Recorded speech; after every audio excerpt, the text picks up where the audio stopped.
So I started watching Captivating the King on Netflix. It's the Korean period drama that I mentioned in the last episode that came out recently, and they're doing this kind of episodic release thing where they don't release the entire show all at once, but you have to wait kind of for the next episode. So if you're a binge watcher, then maybe you want to wait a little bit before starting the show. But I was mentioning it last week because it has to do with Go. Go is a very central theme in the drama, and it's set in the Joseon dynasty, which is kind of analogous to the medieval times of Europe. And it's in Korea, and they have cool hats, is what I'll say about it. I love the hats. I like the costumes and the set design and things like that. But it's very, very cheesy in terms of the romantic aspect of it. It is, without a doubt, a romantic Korean drama. Although it kind of fooled me in the beginning because it didn't get to the romantic part for a while. It was just kind of all this like filial honor things and stuff like that, having to do with royalty and you know, interactions between kingdoms and things like that. And I was like, wow, this is cool. But make no mistake, this is a romantic drama. So if that's your thing, go ahead and check it out. It's got Go in it. It's not like the Go isn't actually part of the story, but like the Go itself, the gameplay, right? It's not really as part of the story, at least not so far. But Go seems to be a central theme. It's featured quite a bit in the first episode, so I assume it's going to be shown a lot more later on in the future episodes as well.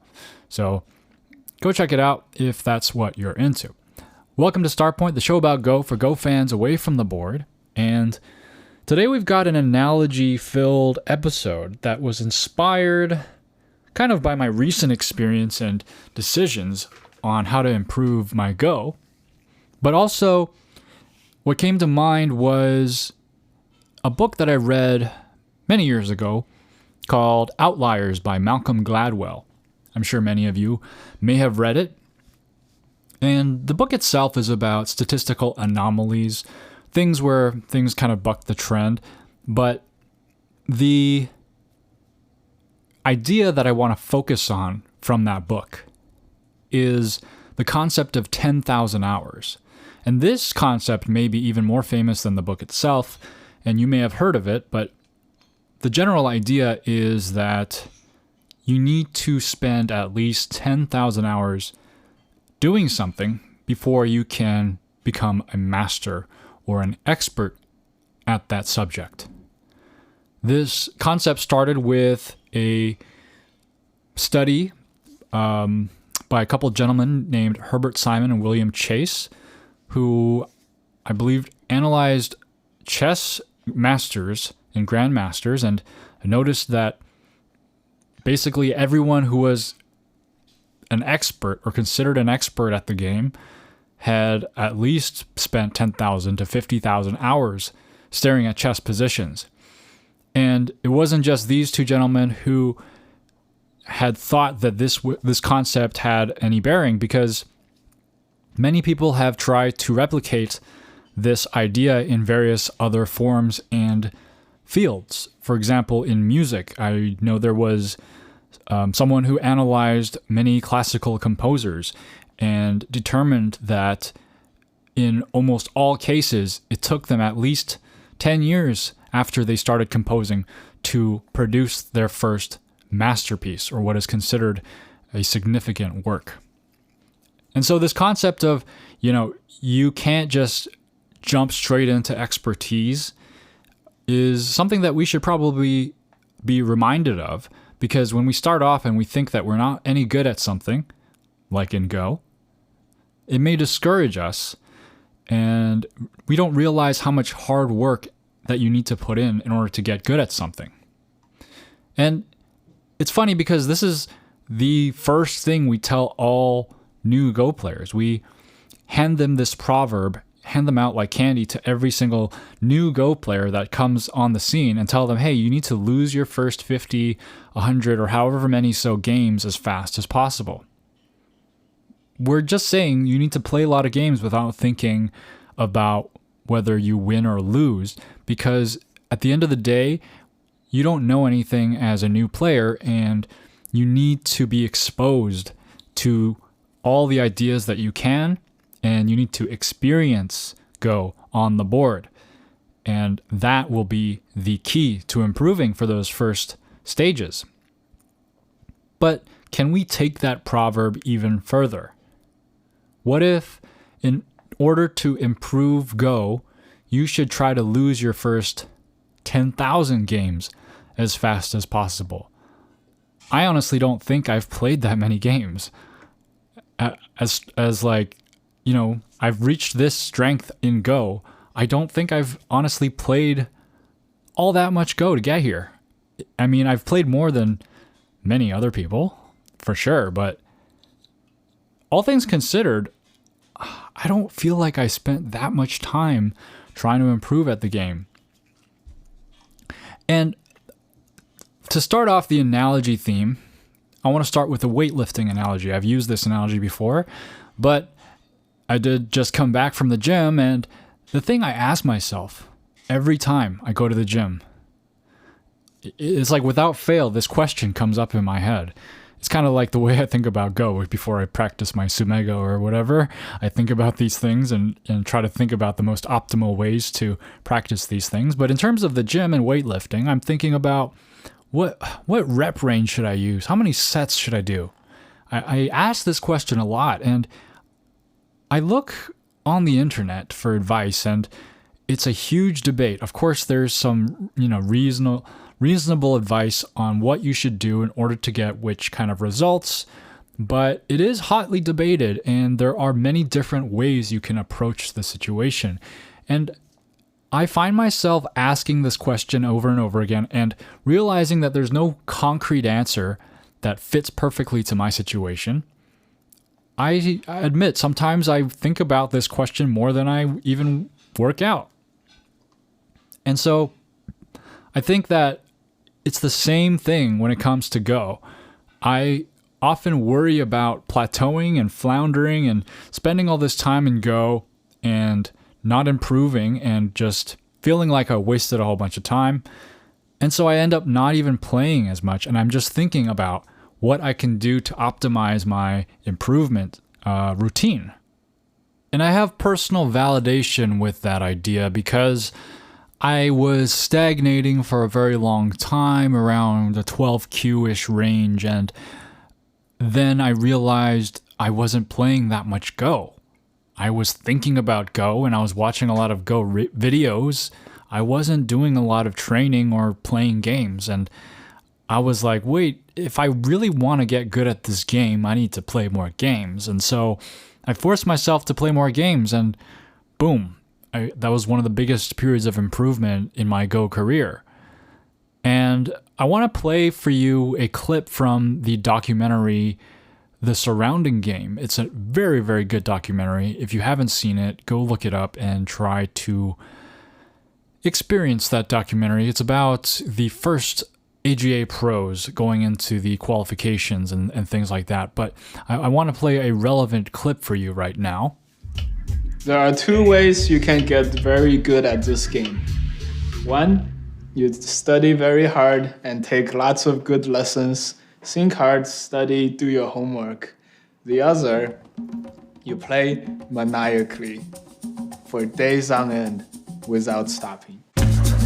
Andy, he doesn't train. He just plays 20 games every day online. But doing that, he's now the strongest player in North America, I think. I think he's stronger than me now because of his weird style. That was Michael Chen, the latest American pro in the scene, talking about what you need to do to improve in your game and Go. And Curtis Tang talking about Andy Liu, the first American pro. He would take his weird style and pure volume approach to the game and become the first AGA pro. And if it works for someone like Andy Liu, then maybe there's something to it. I also remember a fairly well-known Go teacher saying that they played like 8 hours a day to get as good as they are. And I was like, what? Like, I can't imagine. And I'm like, maybe I'll never be that good. I don't have the time to play that much Go. But maybe I don't need to be as good as that. I want to go explore another topic, bring another topic of interest into the game of Go in regards to this subject. And it's Rocket League. If you know what Rocket League is, you may be surprised to hear about that game on this show. If you don't know what Rocket League is, it's basically a video game where you play soccer with cars. It sounds kind of stupid when I put it like that, but it's really fun, and I've been really into it. And to be honest, it's been, sapping away at some of my Go potential. But I was trying to rank up a little bit in Rocket League, and I wanted to look at the data on the amount of time people put into this game in order to get to the rank that they got. And I think it may shed some light into our Go improvement as well. Now, in Rocket League, they have kind of the more traditional video game ranks. There's no Dawn level in Rocket League. It goes from like bronze to silver, to the precious metals type of thing. Bronze, silver, gold, platinum, diamond. And there was a chart where it kind of plotted out 361 players' ranks and their relationship to the amount of hours they spent on the game. And when you look at 0 to 2,000 hours, it's kind of what you'd expect. There's an upward trend towards the 2,000, and there's kind of just a relatively even distribution where most of the people who spent not much time at the game will be down below, underneath the platinum range, and as you spent more than 1,000 hours in the game, you'll have players kind of going up past diamond up into the higher levels of the game. But it's spread out, so there's some outliers here and there. So there are some people who haven't spent that much time in the game, but they've gotten to a very high level. There are some people who have spent a lot of time in the game, but they're still kind of in the kind of mediocre level. And sure, okay, so that's not really anything interesting, but the interesting part is after what happens to these players after 2,000 hours. So going beyond 2,000 hours into the 4,000 hour range, into the 6,000 hour range, 8,000 hour range, you notice that basically all of the lower levels have dropped off. There's nobody who is under diamond after 2,000 hours. Sure, some people are stuck at diamond even though they're at 5,000 hours in the game. But I think this kind of revealed to me that if you really want to get strong at Go, maybe all you have to do is spend a lot of time playing Go. Maybe a controversial statement. I want to hear your thoughts on that subject and how you got to where you are. If you're a strong player, let me know. Did you spend a lot of time playing games or did you not? If you're someone who wishes they had a higher rank, did you put in your due diligence? Did you put in a lot of hours into the game and still feel like you haven't been able to break past your plateau? I'm sure experiences vary quite a bit, but when the data is laid out in front of me like this, all I can say is, wow, I really need to at least spend like 2,000 hours in the game before I can start complaining about being stuck at a certain rank. And so I've been trying to do that lately, to just try to play more games. And the next analogy I want to bring into this is about art. So a lot of people, when they think about drawing, when they think about visual art, typically people who don't have any experience doing it, they hesitate and they don't want to draw because it's too hard. And it takes a lot of effort to produce something that you like even a little bit. And then when you finally create something, when you finally draw something that you feel somewhat proud of, it's precious to you. It's like this treasured piece, and you're again afraid to start another drawing because you don't know if you'll be able to do that again. And this advice I heard to people who are learning to draw was something that stuck with me. You need to draw so many drawings that they are no longer precious to you. When you've drawn 1, 2, 3, a dozen drawings, every one of those drawings is extremely valuable to you because you spent so much effort and energy and you haven't drawn much. And so there's the rare things that belong to you. But in order to become a master at art, you need to draw so many times that every time you draw, even if it's beautiful, it's no longer precious to you because, hey, you can produce that from your heart whenever you want to. And so our games at 12Q might feel precious to us, right? You play a game and you win and you might feel this overwhelming sense of victory, or you play a game and you lose and you might feel a crushing sense of defeat. It puts a lot of pressure on winning and losing to think this way and think each game is so important. But might I remind you of when we were absolute beginners at the game and what it feels like to watch someone else who is an absolute beginner at the game, watching the Go board and trying to figure out how a tiger's mouth works and staring way too long at it, trying to figure out the mechanics of it, instead of just playing the game of Go and realizing that some of that knowledge will just come naturally. After a few games, you realize, oh yeah, I shouldn't put a stone in the tiger's mouth. It gets captured instantly.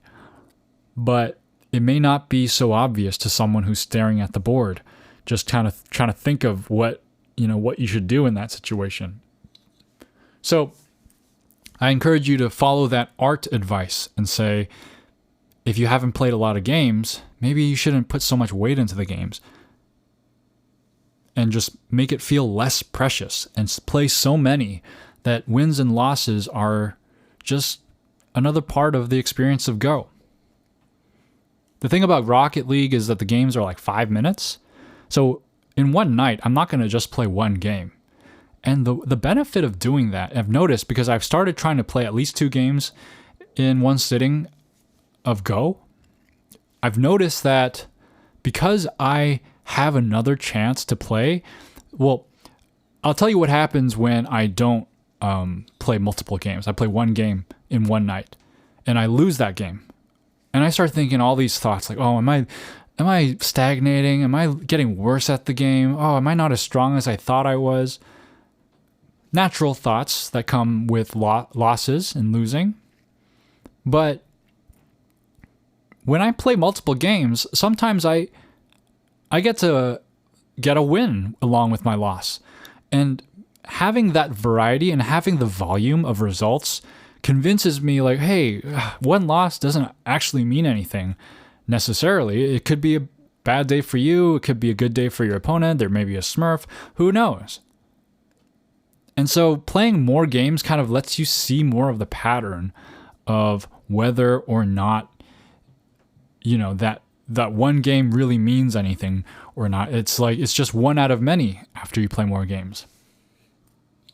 Let's bring in another analogy. This time it's tennis again, and specifically a book called The Inner Game of Tennis.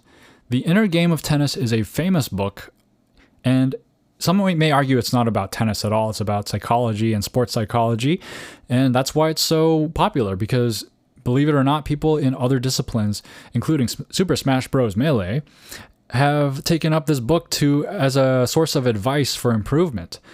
One of the central ideas in the book is allowing, well, let me summarize this as best as I can. The book describes 2 selves, self A and self B. Self A is the one that talks in your head and tells you that you didn't do something right, and it tells you that you should do this and not that, and you should, keep your elbows this way and swing this way and keep your feet pointed this way and that way, and the very, very vocal, conscious side of yourself. Self B is the silent watcher, the one that kind of stays underneath your subconscious that actually knows how to play the game.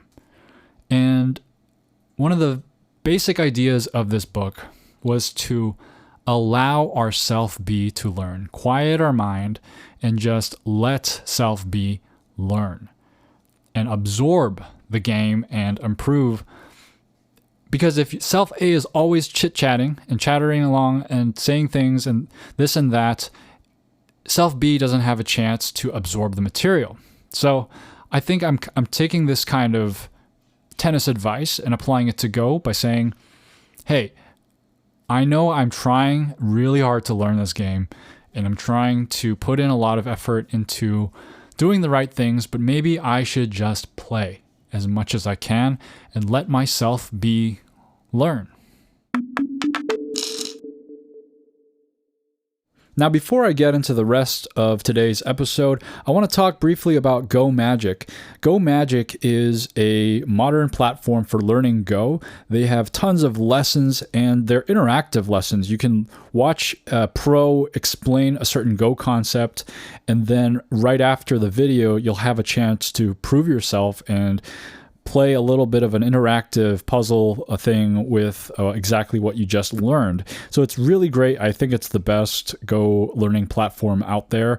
And I wanted to mention Go Magic because they've partnered with me to provide a promo code for Starpoint listeners. So if you go to gomagic.org and at checkout for any of the lessons or purchases that you want to make, if it's your first purchase, you can get 25% off by using the code STARPOINT. That's STARPOINT without any spaces. So use STARPOINT at gomagic.org to get 25% off your first purchase. Now, I think in the subject of playing lots and lots and lots of games without stopping, there's a real fear and hesitance that comes with it, which is a fear of plateau. You see a lot of people stuck at the same rank. They've played many, many games, and you don't want to end up like them. You don't want to spend so much time on your games and realize you're not improving at all. I mean, of course, if you're happy with your rank, there's nothing wrong with that. But if your aim is to improve, then it may be a little bit discouraging to see your record build up, and see no improvement in that. So there's a real fear of committing to playing lots of games, which is what holds me back from playing lots of games, because I want to make sure I'm playing the right things. And the question is, what if we play a lot and we never improve? So I want to maybe talk a little bit about how we can overcome this and make sure this doesn't happen to us. And if you're experiencing a plateau, maybe we can try to incorporate some new things to your routine to see if you can take your game to the next level. And so volume, of course, this episode is about pure volume and playing lots and lots of games. So that's kind of the main ingredient, the main sauce that maybe is the reason why someone can get really good at Go, but you have to do it the right way. And what can we do to supplement this pure volume approach for those of us who can take it and make sure that it's not just pure wasted volume? Well, one thing we can do is make sure we review our games and make sure we are understanding where we went wrong and how our habits are treating us here. And you can supplement that with Life and Death and Joseki, reading books, watching YouTube videos. All the supplemental learning stuff still should not go away. It is a good guiding light for all these games that you're trying to play. Another thing that you can do while you're playing your lots and lots of games is to experiment. I think the fact that you're playing so many games is an opportunity for you to play around a bit. Try unconventional openings, try new strategies, maybe focus on a single concept or idea. For example, let's try to play a territorial game. Let's try to play an influential game. Let's try to focus on keeping all of our groups alive, even if it means that we lose. There's ways we can focus our attention on certain things that we find weak about our play. And it's a good proving ground for all the things that you learned. And I think the most important thing about maximizing your games when you have a lot of volume is that you need to really center yourself and try during the game, think and read. Maybe you're playing a lot of games and you might think that 30 seconds is a small amount of time. And I've said this before, there's a lot of things you can accomplish within 30 seconds of Yoyomi. You can sometimes I think that, I have a habit of taking like 15 seconds left and thinking there's nothing I can read during that time. I'm just going to play the move that I think about. But if I really put my mind to it and I try to read some things out, there's a lot of insight that I can accomplish. And so what? If I play the wrong move, I still practiced my reading ability and it's adding to my training. So there's a lot of things that we can supplement our pure volume approach. So obviously just kind of mindlessly playing game after game after game after game may lead us down a path of stagnation. But the thing is, I think that maybe one lesson to take from the data that I've kind of gone over this episode, the fact that a lot of the people who are really, really, really, really good at something spent a whole lot of time on it, can remind us that we all have potential. And it is our responsibility to explore and discover that potential by applying ourselves. Don't be discouraged if you're not good at something. Even after trying again and again and again, even after putting in the hours, even after putting lots of games in and trying to do Sumego and all this stuff, you may not be where you want to be. But don't give up. I think that is the proper spirit of Go, the tenacity and the stick-to-itiveness that you need in order to become a stronger player. And speaking of becoming stronger, it's time for the DDK Advice Corner. And the tip of the day is life and death is urgent. Territory is big. All right, here's what I mean. There is a well-known proverb, urgent before big, meaning play urgent moves before you play big moves. I want to clarify a little bit and provide a more concrete example of what that actually means, because everything may seem urgent to you. Everything may seem big to you. What is the difference? One clear way to tell is if a move is the difference between life and death for a certain group, that is urgent, typically. If there's a move that kind of just grabs a bunch of points and expands territory, that move is big. So life and death is urgent and territory is big. So one thing that you'll have to hone is your skill of identifying what groups have an urgent move like that needs to be taken care of. But I was reviewing a game and I saw this kind of group that kind of looked weak, but maybe to the person's eyes it did not look that weak, and they decided to play a big move instead. And then after that, it kind of started getting surrounded and it was a huge problem for them. So take care of the life and death of your groups and also attack your opponent. Those are urgent moves. Then take the big points. And we're going to go on to Go News. And we got some OGS news. On OGS, they've got some updates. It's kind of cool to see big updates on OGS, this platform that a lot of us use. One of the updates has to do with handicap. It's a very interesting update. I think it's only applying to 9x9 and 13x13 so far. I'm not sure why. Maybe it's just kind of like a pilot, like a test run for how well this works, but they completely revamped the handicap system. If you've been an avid listener of Starpoint, you know that I did a handicap episode where I talked about how, it's not really even in terms of handicap, especially since what the data shows as well. And you see that in the recent update, they seem to have tried to mitigate that with a very novel handicap system. Go to the OGS website to check out the actual changes, but there's a whole chart and it looks like they're trying to minimize the number of stones used as handicap and using more komi to get a more precise alignment between white and black. Because I believe it's white that has I guess like they're saying that black has an advantage. I haven't looked too much into it, but it looks like they're saying that black has handicap advantage on these boards with per the old Japanese recommendation. I think when I reviewed the handicap stuff in the handicap episode that I said that white was the one that was at an advantage. But I'll have to look deeper into this. But in any case, go ahead and check out the OGS website. I think it's on the forums where they posted the updates here.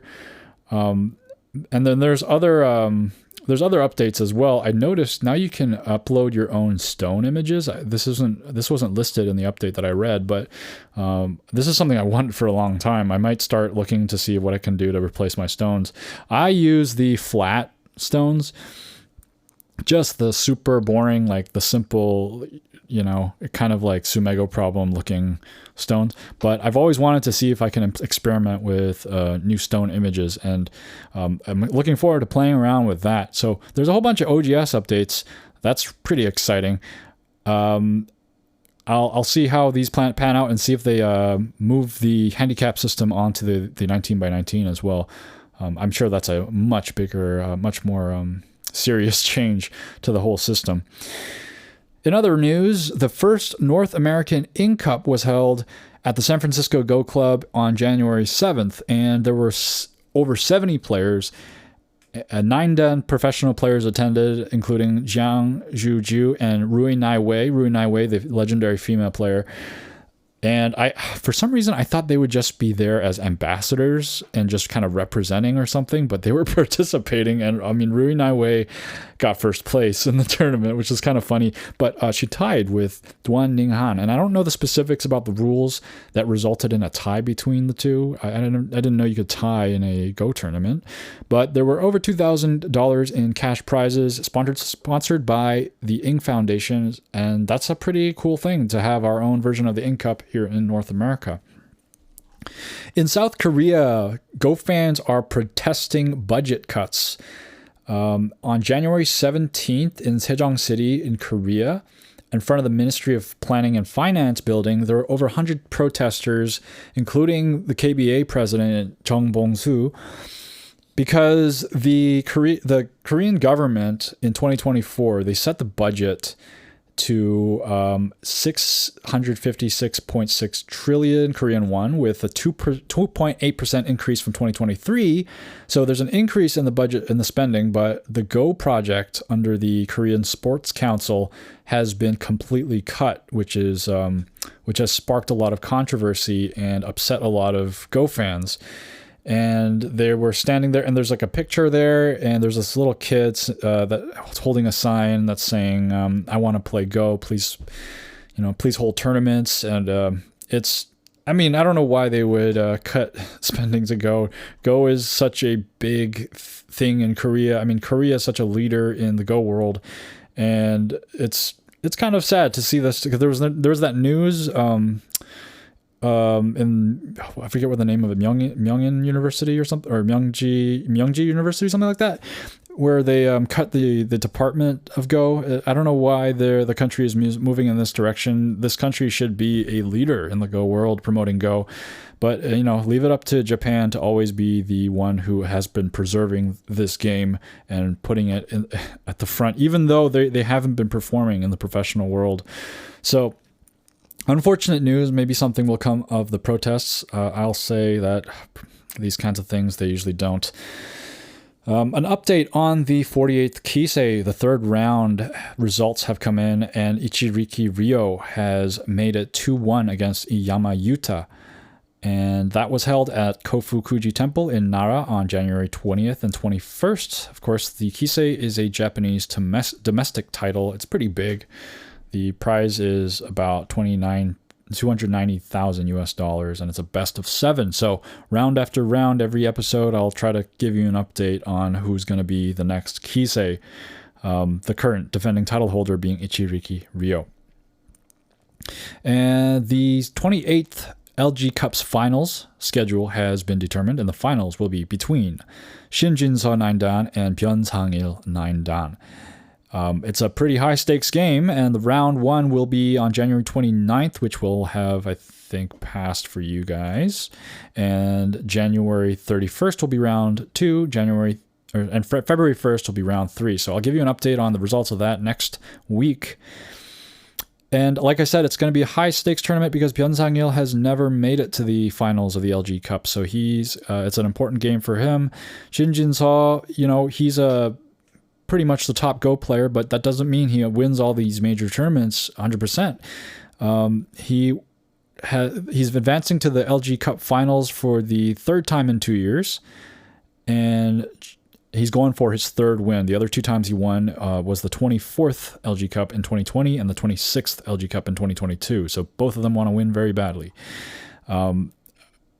Next, some kind of unfortunate news. Lee Chang-ho's younger brother, Lee Young-ho, died of a heart attack in Beijing, China. A little bit of information about Lee Young-ho, or in Korean, Lee Young-ho. He died at 46 on January 28th. And he was running the Lee Sedol Baduk Academy in China. And when Lee Chang-ho was playing in China, he was acting as his manager as early as 1998. And so he's been in China this whole time, and he's built a deep relationship with all sorts of Chinese professional players like Chang Hao, and was fully integrated into the Chinese Baduk world, and also married a Chinese woman, Liu Xinyu, in 2007, and they've been living in Beijing. And he also had published a book called My Brother Lee Chang-ho, which documented the scenes of Lee Chang-ho's games in China. So rest in peace to Lee Young-ho, and condolences to Lee Chang-ho's family. And with that, it's time to get into listener mail. Tristan writes, "Hi, I just wanted to let you know that I recently discovered your podcast and I've been binge listening to all the episodes that are currently available. I think you really nailed the concept almost from the first episode. The subjects you talk about, the length of each episode, the style of delivery, even the opening tune is perfect. The pace at which you keep making new episodes is also really impressive. Thank you so much, Tristan, for your kind words." He also writes, "If you're looking for ideas for more episodes, I'm currently considering upgrading my Go equipment, so it would be great to hear your opinion on different types of boards, stones, and bowls. I'm also interested in Go history, so I would love to hear some stories about legendary players from the past. Your storytelling is also very good, so I'm pretty sure you would be able to make an interesting segment about that. Greetings, Tristan, 12Q on OGS." Thanks for writing in, Tristan, and thanks for the ideas for those episodes, and you might hear something like that in the near future, actually. So I'll have to do a little bit reading on the history because I need to be informed to talk about some of the legendary players from the past, but that is definitely something that's on my mind. Thank you so much. I really appreciate the ideas. Clay writes, "Hey Justin, short-time listener, first-time caller. Listened to Starpoint over the past few days at work, and it's nice to have some Go content that doesn't rely on visualizing a board. I love how it allows you to approach topics much more abstractly." Thanks for writing in, Clay, and that's exactly why I started the podcast. I've often wanted to listen to something about Go without looking at a Go board, and here it is. Clay continues to write, "I found Go back in middle school like many of our age from reading Hikaru no Go in Jump. Our school also had Go as an activity in an international festival, though it was just first capture wins." Okay, so that's capture Go. "Dabbled a little bit online back then, but never seriously studied, and then found Magic the Gathering, which has consumed me ever since. Now, 17 years and many rereads of Hika Go later, I finally decided to hunker down and learn the game. I'm lucky to have a decent-sized local club that meets multiple times a week throughout the area, and so the long process begins." That's an awesome way to start and dive into the Go world. I unfortunately don't have any clubs active near me right now, so I don't have like a good go-to spot where I can just meet with people and play over the board, but that's a fantastic way. I think the thing is that when you meet people in real life, you can talk a lot about ideas and your experiences and stuff like that. And so I'm really happy that you decided to finally commit to the game. It's a hard game. It's like I took many years to get started too. In the celebrities episode, you mentioned the Goban presented to China in the Obama years. It was actually made by a member of our area club. Frank, the man who built it, is a phenomenal player, and it's very cool that our local group has a connection to something of political importance. I'm putting the link to our club's page regarding the board as well. Thanks for the content, and I look forward to many more. Clay. That's incredible. That's awesome to like that Go board. Honestly, like I looked at it, and it was really, really cool. It's just like, I loved that there was this presidential seal on the back of the Go board, and it's really cool to like have like some knowledge of like Chinese culture to have like the thought to do something like that. And it's awesome that they actually asked like local members of the Go community to do something about it. Like that's awesome. It's great to see that you actually personally know this person. I mean, props to him. That's awesome. Also, Clay has a little PS message. Also, you mentioned doing music as a side hobby. Did you create the sounds and music that you use in the show? Well, yes, I did. The fun fact about the listener mail music, that was a song that I tried to write and I couldn't finish. And I decided, you know what? This is going to be my listener mail. Thanks for writing in, Clay. Sam writes, "Hi, Justin. This week you asked about where we've seen Go in popular culture. As an avid fantasy reader, I've seen it appear in that genre a few times. The Wheel of Time by Robert Jordan has multiple people who play stones. Another famous but incomplete... Stones is the name of the game, by the way. It's in quotations. Another famous but incomplete series is The Kingkiller Chronicles by Patrick Rothfuss, which features Tak, a game that sounds remarkably like Go. Amal El Motar and Max Gladstone's book, This Is How You Lose the Time War, frequently used Go as a metaphor. You know, that's actually awesome to see like how much more like Go is in popular culture when you read novels like this. Unfortunately, I'm not much of a fantasy reader, so I haven't. Maybe I'll become one so that I can read more about Go. But you mentioned something about Tak. There's actually a board game called Tak. I haven't played it, but it's an abstract game and you move things around, and if someone were to describe it to me, I might think it sounds kind of like Go, so maybe it's actually that game, or maybe it's completely something different. I don't know. Sam continues to write, "I've been searching for a novel about Go that isn't sad. I've read The Master of Go, First Q, and The Girl Who Played Go. They're all tragedies. I'm sure there are Go novels out there that end happily, but I haven't found them. Maybe one of your listeners has a recommendation. Best, Sam." If anybody knows of any Go novels that don't end in sadness, then please let me know so that I can tell Sam about it, because I don't actually know. The Master of Go, you know what? When you mention it, yeah, it's kind of sad. It is very somber, but I don't know. I kind of like it. Hikaru no Go is definitely the thing that's not sad, but it's not really a novel. So I'll keep my eyes peeled, ears. I don't know, something. Thanks for writing in, Sam. Finally, Sinister Nightcore writes, "Thanks to this video. I started aiming to finish collections on Sumego Hero instead of just doing random problems, and it made me realize how many 100, 200 problems are. It seems like a grind to get 200 down well enough to finish them in one session, but I'll try." Thanks for writing in, Sinister Nightcore, and this was in regards to the Woodpecker Method episode, where I describe a drill where you have to do like 100 or 200 problems in a set amount of time and try to improve your time by repeating the problems. And yeah, it is a lot. That's exactly why I've never done the actual method before. I did it more casually, where I would just kind of run through it, and when I finished, I would just start over again to see if I can do it better. But good luck, and if you get some results out of it, please let me know. Okay, and the question of the week this week is, how much do you actually play Go? I'm curious about you all, how much time you're able to make out of a week, for example, to play Go. I might even put up a poll here on how much you play, and some side information about like what your rank is as well might be good too. What are your thoughts on how much Go you should play to improve? I know there are differing opinions on this subject as well. Some people think it's not good to play too many games. I want to know what you think. So if you want to write in and share your thoughts, or you want to share anything else Go related, or have a question for me, you can comment wherever you're listening, whether it's on Reddit or YouTube, or you can shoot an email to starpointpaduk@gmail.com. That's starpointpaduk@gmail.com. If you want to support the show, you can like and subscribe or follow wherever you're listening. Hit the bell on YouTube if you want to be notified of the latest episode. You can also leave a review on Spotify or Apple Podcasts.